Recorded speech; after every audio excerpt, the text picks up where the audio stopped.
Hey everyone, Spoon here. It's a new year. We got all the sports going hockey, basketball, NFL playoffs. So, what better time to record a new episode of The Spoon Says? I just wanted to say, I know it's been a couple months and I've been touched by the support, just the well wishes. Everything's good. And I wanted to give a little something back. Excuse me. So, here I'm going to, for the first time, I'm going to read a piece of fan mail from one of my longtime followers, and I think this is a great question. It's a chance to answer a question I think a lot of my viewers probably have. Let me go ahead and read this for you. It says, Spoon, I'm a longtime fan and viewer and just wanted to thank you for your generous teaching and guidance. I have a confession to make, though. I am a reformed square. I've taken your advice, and I've also followed guys like Kaliko Jack and that Andy guy who's always lost in the woods. And I have managed to step my game up to the point that I am making a profit on my picks. It's great.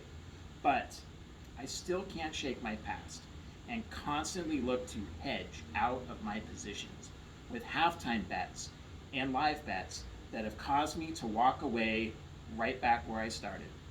Is there anything you can suggest to help me in not being such a sweatbox? P.S. My wife left me. Um, yeah, absolutely. Now, I know it's probably something you don't want to hear, but this is really simple. Pros don't watch the games. They don't follow sports. In fact, the less you know about sports, the better it is. Me, I can't name a player in the entire NFL. And yet, look at Casa de Spoon.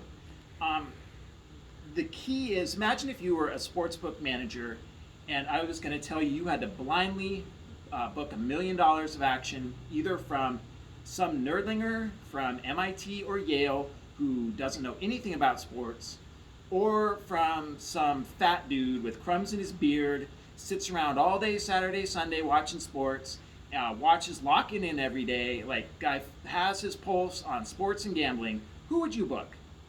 The fat guy who watches sports, because these games are played on a spreadsheet, and the more you know about sports doesn't help you. It hurts you, because when the numbers say you should do something, you might think, I don't want to bet against the Chiefs because they have Mahomes. Value is value.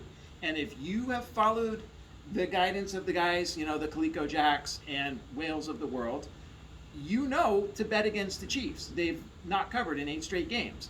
But the donkeys in the book want to back the Chiefs, and they're getting torched.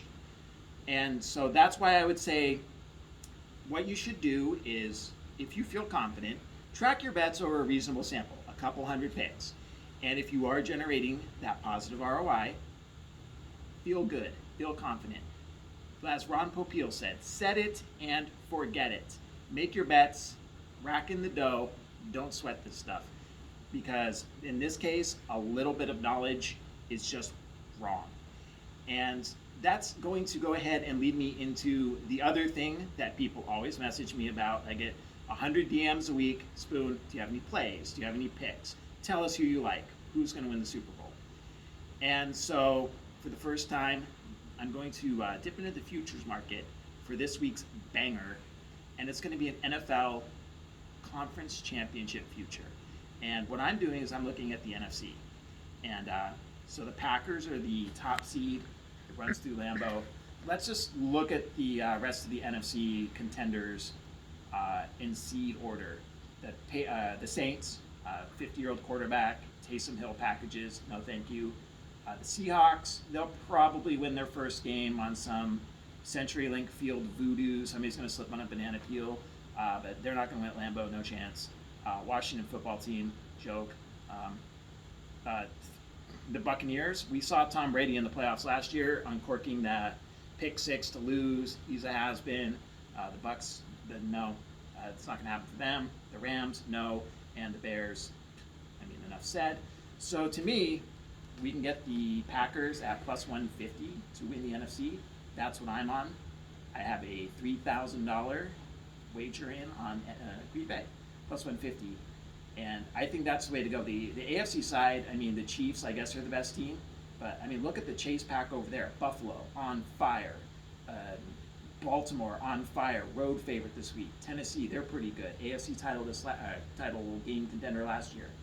Even Pittsburgh, everyone's kind of writing them off. They started 10-0, and the Chiefs are getting a worse price. Better chase pack, inferior price. No, thank you. So I'm going to say my suggestion this week: bet the Packers to win NFC. Don't watch any of the games. Cash it. And I'll see you next time on the Spoon Sense.